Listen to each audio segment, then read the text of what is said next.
This is Cassie number 41, and I'm a sophomore in NCUE. Jamie Oliver teach every child about food. Sadly, in the next 18 minutes when I do our chat, 4 Americans that are alive will be dead through the food that they eat. My name's Jamie Oliver. I'm 34 years old.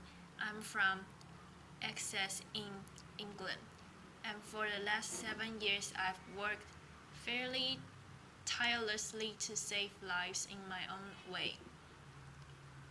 I'm not a doctor. I'm the chef.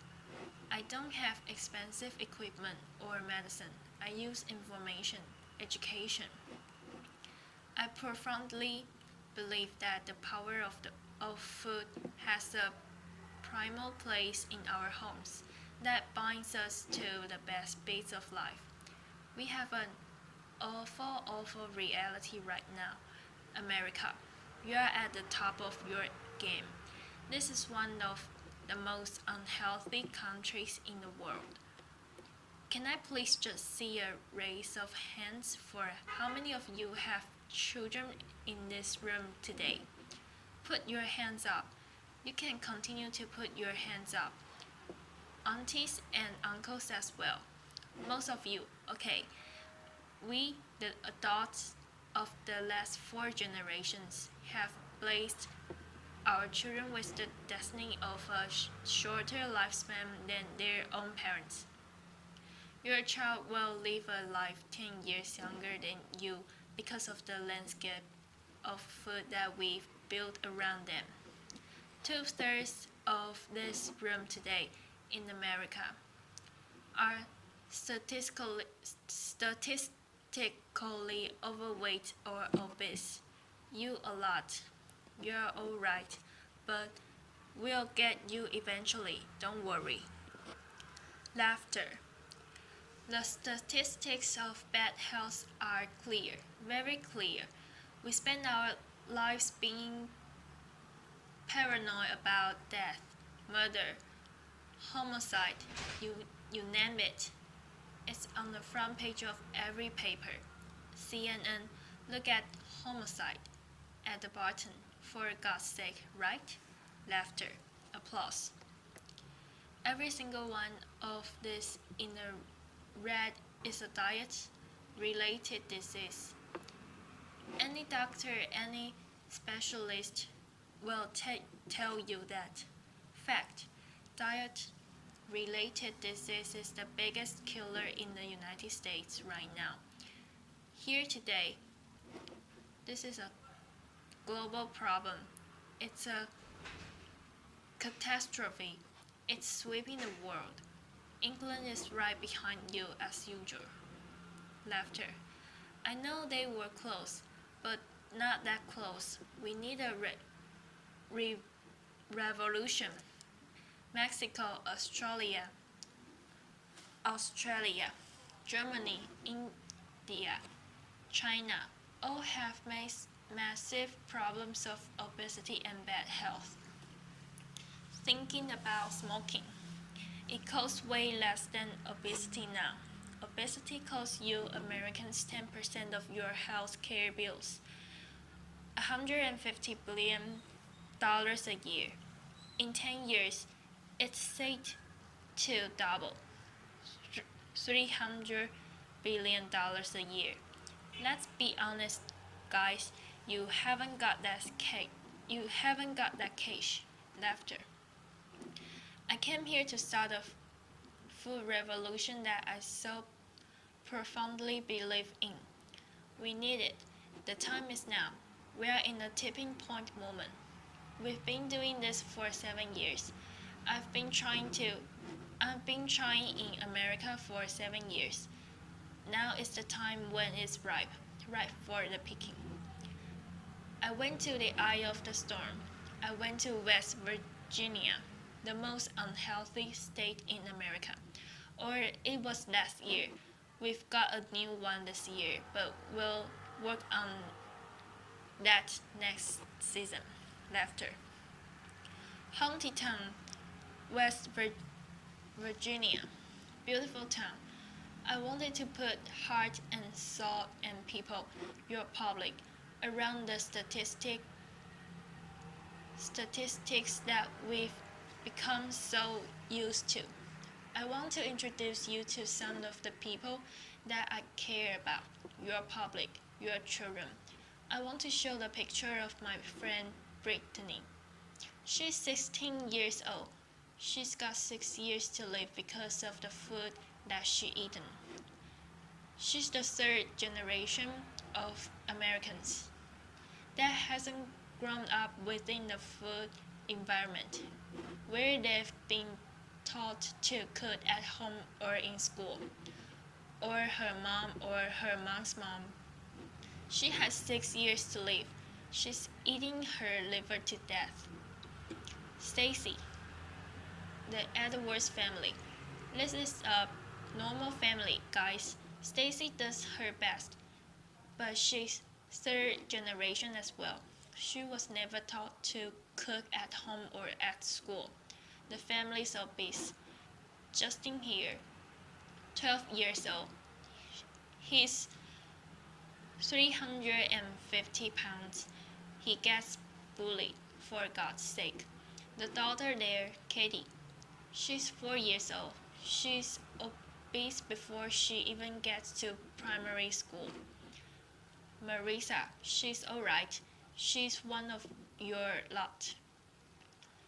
But you know what? Her father, who was obese, died in her arms. And then the second most important man in her life, her uncle, died of obesity. And now her stepdad is obese. You see, the thing is, obesity and diet-related disease doesn't just hurt the people that have it. It's all of their friends, family, brothers, sisters. Pastor Steve, an inspirational man, one of my early allies in Huntington, West Virginia. He's at the sharp knife edge of this problem. He has to bury the people, okay? And he's fed up with it. He's fed up with bury his friends, his family, his community.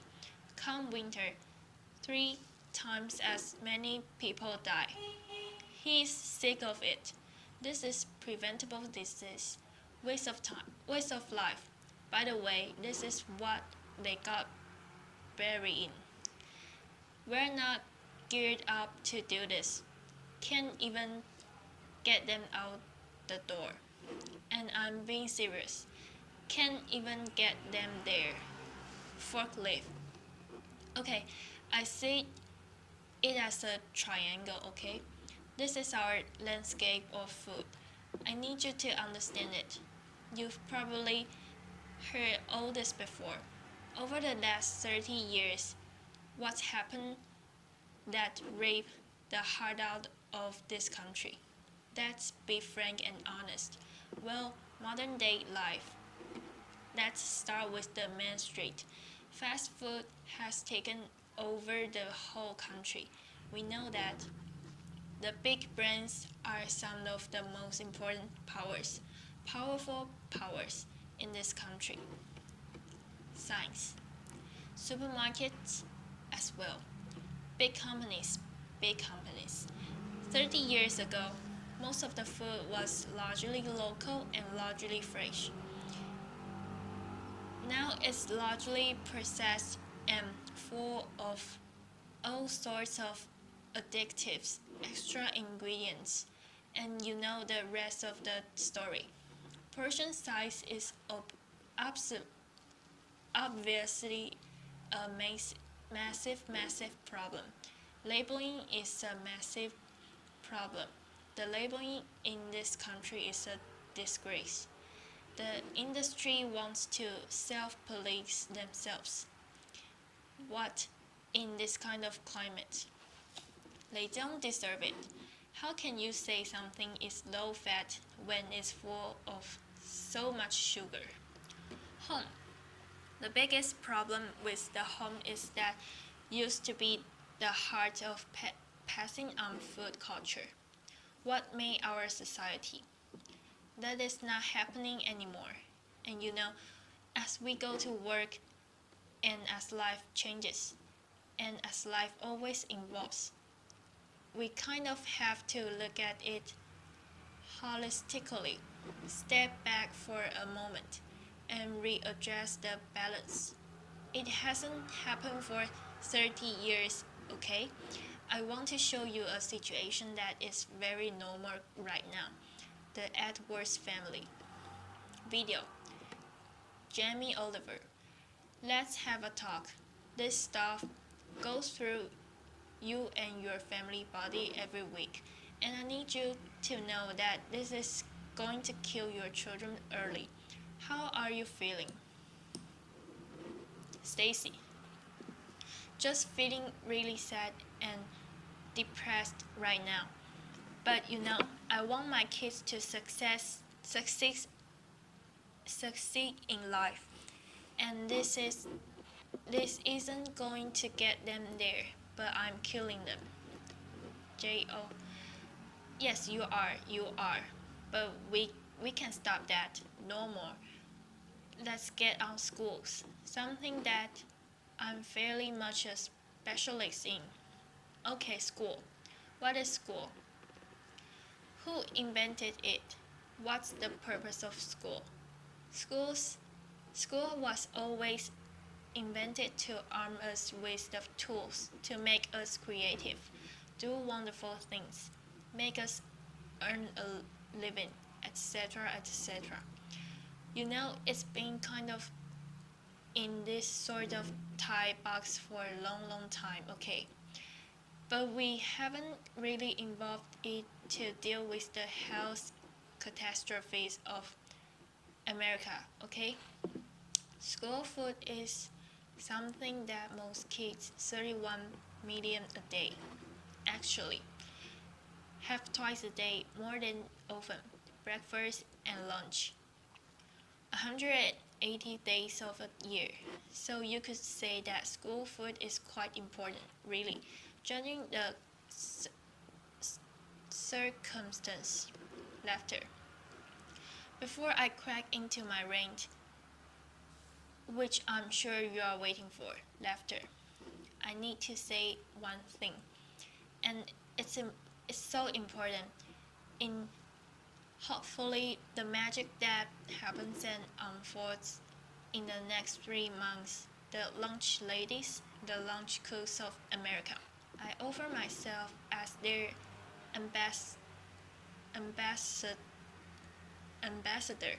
I'm not slagging them off. They're doing the best they can do. They are doing their best, but they're doing what they are told, and what they're being told to do is wrong. The system is highly run by accountants. There is not enough or any full knowledgeable people in the business. There's a problem. If you are not a full expert and you've got tight budget and it's getting tighter, then you can't be creative. You can't duck and dive and write different things around things. If you're an accountant and a box ticker, the only thing you can do in these circumstances is buy cheaper shit. Now the reality is the food that your kids get every day is fast food. It's highly processed. There's not enough fresh food in there at all.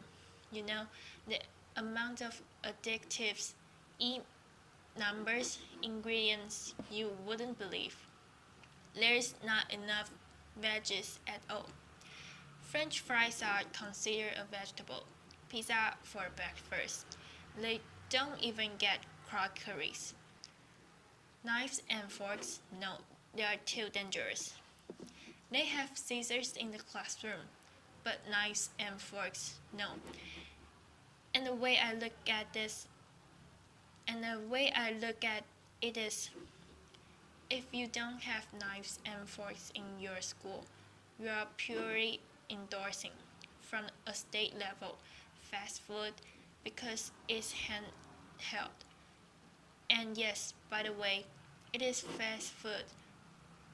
It's sloppy joes, it's burgers, it's winners, it's pizzas, it's all of that stuff. Science.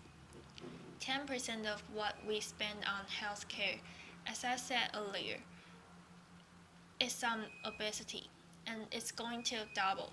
We're not teaching our kids. There's no statutory right to teach kids about food. Elementary or secondary school, okay? We don't teach kids about food, right? And this is a little clip from an elementary school which is very common in England. Video. Who knows what this is? Child. Potatoes. Jamie Oliver. Potato? So you think these are potatoes? Do you know what that is? Do you know what that is? Child. Broccoli. J-O. What about this? Our good old friend. Child. Celery. J-O. Now what do you think this is? Child. Onion. J-O. Onion? No. J-O. Immediately you get a really clear sense of, do the kids know anything about where food comes from? Who knows what that is? Child. Pear. Jill, what do you think this is? Child. I don't know. J.O. If the kids don't know what stuff is, then they will never eat it. Laughter. J.O. No more. England and America. England, America. Guess what fixed that? 2 1 hour sessions. We've got to start teaching our kids about food in schools, period. Applause.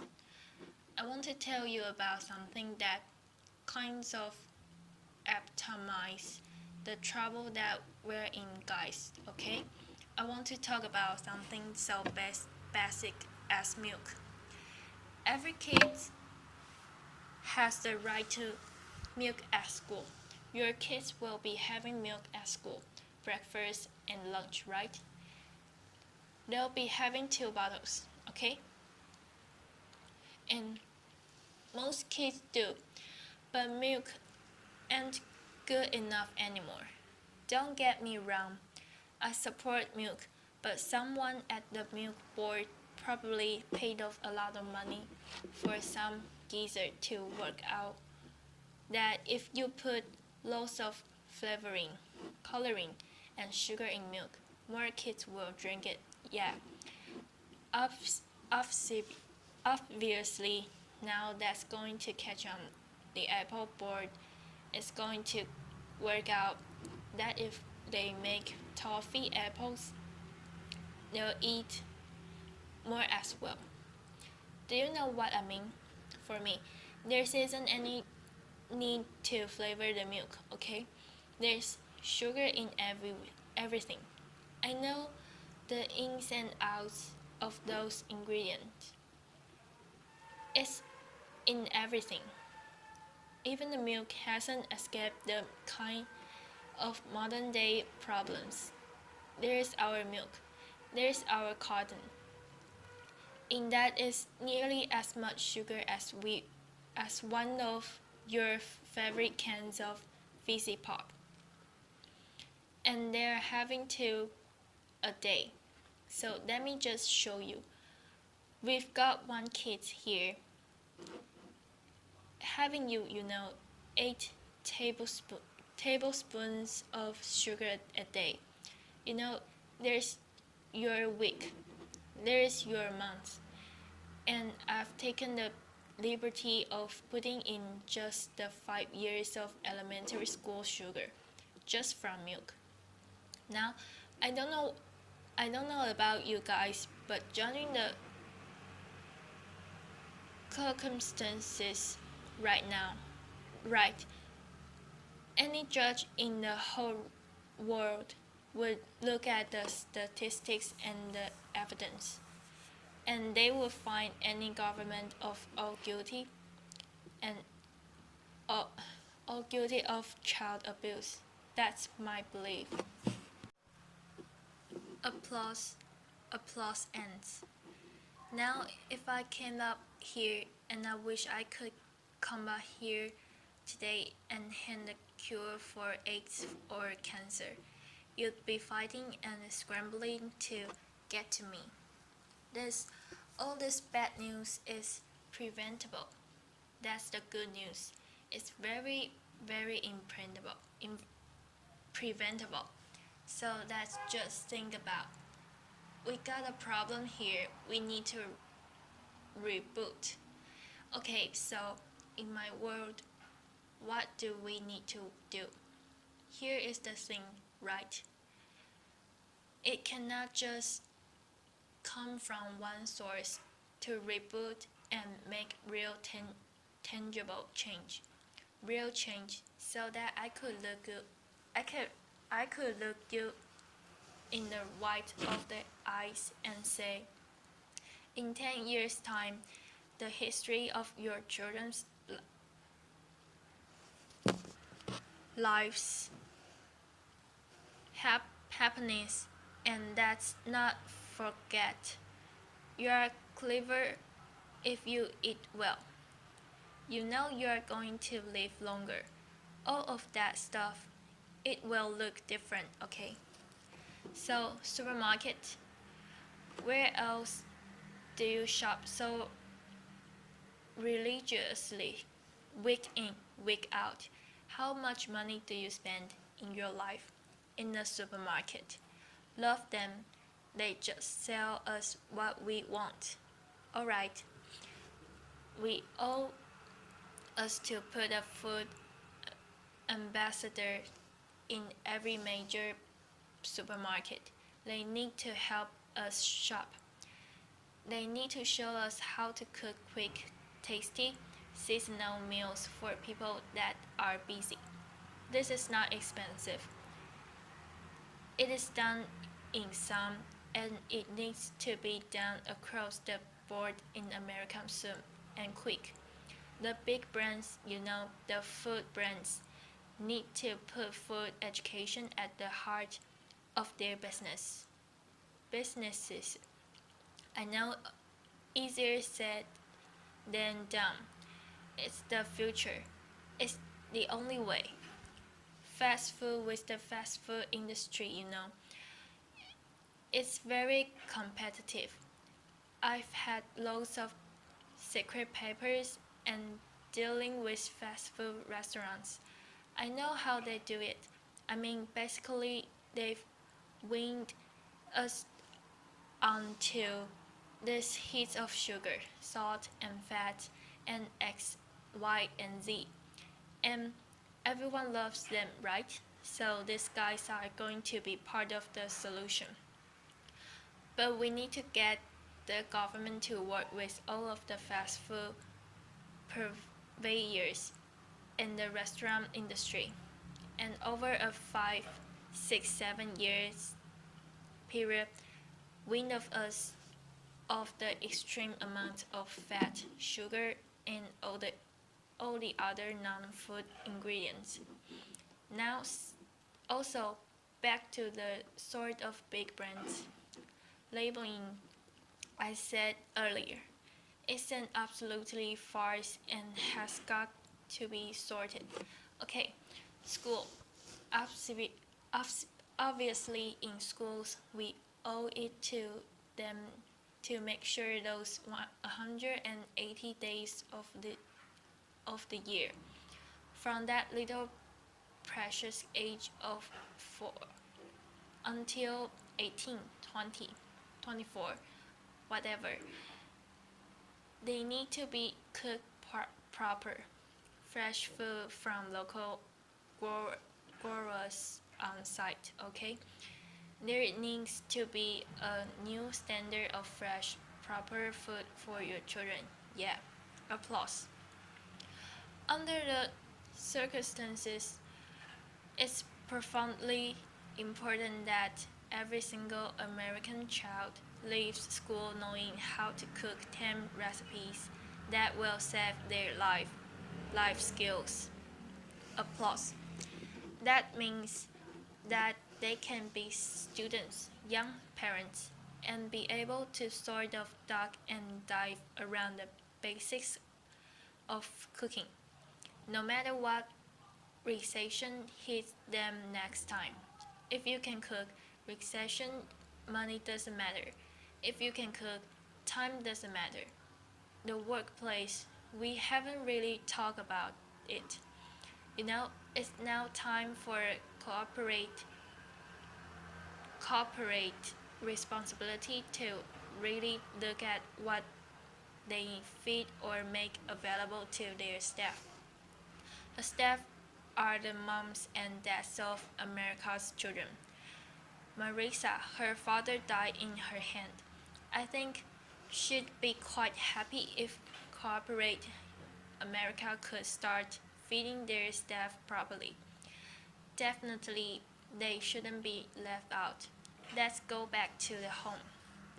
Now, look, if we do all this stuff and we can, it's so achievable.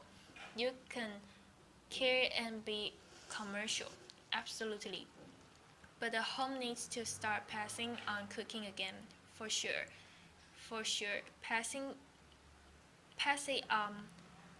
as a philosophy, and for me, it's quite romantic. But it's about if one person teaches three people how to cook something, and they teach three of their mates. That only has to repeat itself 25 times, and that's the whole population of America. Romantic, yes, but most importantly, it's about trying to get people to realize that every one of your individual efforts makes a difference. We've got to put back what's being lost. Huntington's Kitchen, Huntington, where I made this program. We've got this prime time program that hopefully will inspire people to really get on this change. I truly believe that change will happen. Huntington's Kitchen. I work with community. I work with a community. I worked in the schools. I found local sustainable funding to get every single school in the area from the junk onto the fresh food. 6.5 grand per school. Applause. That's all it takes, 6.5 grand per school. The kitchen is 25 grand a month, okay? This can do 1,500 people a year, which is 10% of their population. And it's people on people. It's local cooks teaching local people. It's free cooking lessons. Guys, in the mainstream, this is real, tangible change. Real, tangible change around America. If we just look back now, there's plenty of wonderful things going on. There's plenty of beautiful things going on. There are angels around America doing great things in schools, farm to school setups, garden setups, education. There are amazing people doing this already. The problem is they all want to roll out what they are doing to do next school, but there is no cash. We need to recognize the experts and the angels quickly, identify them, and allow them to easily find the resource to keep rolling out what they are already doing and doing well. Businesses of America need to support Mrs. Obama to do the things that she wants to do. Applause. And look, I know it's weird having an English person standing here before you talking about all this. All I can say is, I care, I'm the father, and I love this country, and I believe truly, actually, that if change can be made in this country, beautiful things will happen around the world. If America does it, other people will follow. It's incredibly important. Audience, yeah, applause. When I was in Huntington trying to get a few things to work when they weren't, I thought if I had a magic wand, what would I do? And I thought, you know what? I, I just love to be put in front of some of the most amazing movers and shakers in America. And a month later, Ted phoned me up and gave me this award. I'm here, so my wish dyslexic, so I'm a bit slow. My wish is for you to help a strong, sustainable movement to educate every child about food, to inspire families to cook again, and to empower people everywhere to fight obesity. Applause. Thank you. Applause continues.